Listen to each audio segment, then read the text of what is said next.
Hello friends, welcome back to my channel. दोस्तों, आज मैं बात करूंगा बीएचपीसीएल में सबसे पहले कितने नंबर पे कट ऑफ आपको सबसे मिनिमम क्वालिफाइंग मार्क्स जो है वो कितना नंबर चाहिए। मैं आपको चलिए एक एक करके मैं बताता हूँ। चैनल फर्स्ट टाइम विजिट करता हूँ, प्लीज़ लाइक और सब्सक्राइब कर दीजिएगा। आपके लिए यह इंपॉर्टेंट नोटिस है और मैं आपको बताना चाहता हूँ कि आप लोग अगर इससे कम नंबर लाएंगे तो आप फेल माने जाएंगे। आपका एक तरह से आप पहले ही डिस्क्वालीफाई हो जाएंगे। तो आपको कितना नंबर मिनिमम, वैसे तो मुझे मैक्सिमम नंबर लाना है, लेकिन कितने नंबर से अगर कम रहेगा तो आप डिस्क्वालीफाई माने जाएंगे। मैं आपको बताता हूँ। सबसे पहले देखेंगे बीएचपीसीएल का जो पिछला बार है, लिखा हुआ कि if the exam is conducted in the single batch, अगर वो सिंगल एग्ज़ाम, क्योंकि हम लोग, आपको पता होगा कि बीएचपीसीएल में टेक्नीशियन के लिए सिर्फ एक ही एग्ज़ाम होती है, ठीक है ना। जो लोग टेक्नीशियन फर्स्ट में अगर एग्ज़ाम में वो पास हो जाते हैं तो उनका समझिए कि वो फाइनल नौकरी उनका हो जाता है, अगर वो डॉक्यूमेंट वेरिफिकेशन सभी कुछ में अगर अच्छे हैं, कोई दिक्कत नहीं है तो यहाँ पे अगर बात करेंगे कि मिनिमम क्वालिफाइंग मार्क्स जो है कितना चाहिए, तो यहाँ देखिए सबसे पहले लिखा हुआ कि सीबीटी विल बी, सीबीटी में क्या लिखा हुआ है कि marks in the CBT will be 40% for UR, मतलब 40% जो है जनरल को लाना ज़रूरी है। अगर 40% से नीचे लाते हैं तो वो फेल माने जाएंगे। उसके बाद लिखा हुआ है कि यहाँ पे 36%, 36.5% लिखा हुआ, 36.5 फॉर द बीसी, यानी बैकवर्ड क्लास जो होते हैं उनको 36.5% लाना है। उसके बाद जैसे अगर 34% लिखा हुआ है कि फॉर ईबीसी, एंड लिखा हुआ कि 32% फॉर एससी एसटी। इसका मतलब है दोस्तों, अगर 100 नंबर का जैसे एग्ज़ाम होता है, अगर आप उसमें 40 नंबर लाते हैं अगर यूआर कैटेगरी, तो ही आप मिनिमम क्वालिफाइंग मार्क्स उसके बॉर्डर को आप क्रॉस कर, मतलब कर पाएंगे। अगर उससे अगर 39.95 भी है या 39.99 भी है, आपको मानिए इतना परसेंट, तो आप यहाँ पे क्या है, डिस्क्वालीफाई हो जाएंगे, ठीक है ना।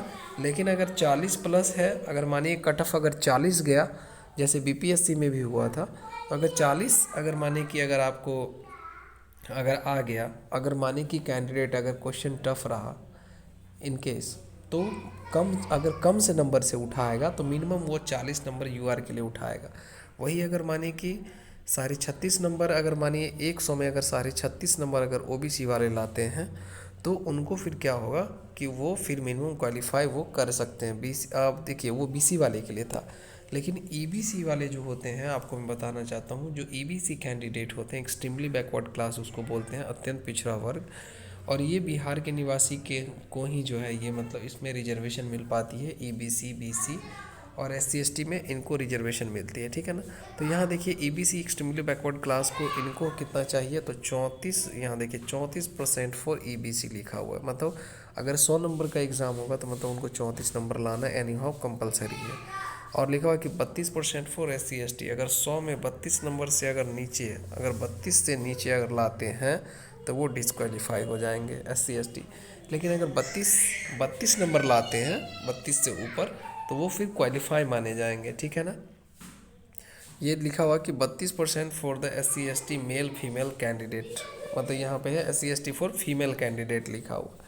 अब लिखा है कि if the C B T is conducted in the multiple batches, the answer sheet evaluated using the equipercentile equating, यहाँ देखेंगे equating the methodology in the register above the qualifying marks will not be essential.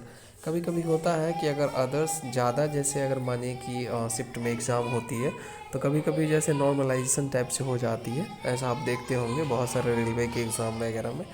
लेकिन इसमें बीएचपीसीएल में उतने भी बहुत सारे candidate नहीं रहते हैं। तो इसमें आपको मैं बताना चाहता हूँ कि इससे अगर आप इस चीज़ को ध्यान रखिएगा, और सबसे पहले मैं बताना चाहता हूँ कि सिलेक्शन के लिए आपको ज़्यादा से ज़्यादा मार्क्स लाना होगा, इसलिए आपको अच्छे से प्रिपरेशन करना होगा, और इस चीज़ को ध्यान में रख लीजिए। और ये वीडियो आपके माइंड में हमेशा इस चीज़ को रखना चाहिए कि कितना नंबर आपके लिए ज़रूरी है, ठीक है ना। और उसके बाद आप ये जो है प्लीज़ आप लोग अपने दोस्तों में भी शेयर कर दीजिए कि इतने नंबर से अगर कम लाते हैं तो फिर बहुत दिक्कत है। इसीलिए प्लीज़ हमेशा इससे टारगेट रखिए कि बहुत ज़्यादा नंबर लाना है, ठीक है ना। तो आई होप आपको ये क्लियर हो गया कि कितना नंबर आपको क्वालिफाइंग, मतलब क्वालिफाई करने के लिए कितने मार्क्स चाहिए, क्योंकि बहुत लोगों को नहीं भी पता रहता है, कुछ लोगों को पता भी रहता है, ठीक है ना। तो प्लीज़ आप लोग इस वीडियो को ज़्यादा से ज़्यादा शेयर कर दीजिएगा बीएचपीसीएल के कैंडिडेट के ग्रुप में। इस तरह के वीडियो को देखने के लिए प्लीज़ चैनल को सब्सक्राइब कर लीजिए, बेल आइकन को प्रेस कर लीजिए। थैंक यू सो मच, फिर मिलते हैं नेक्स्ट वीडियो में।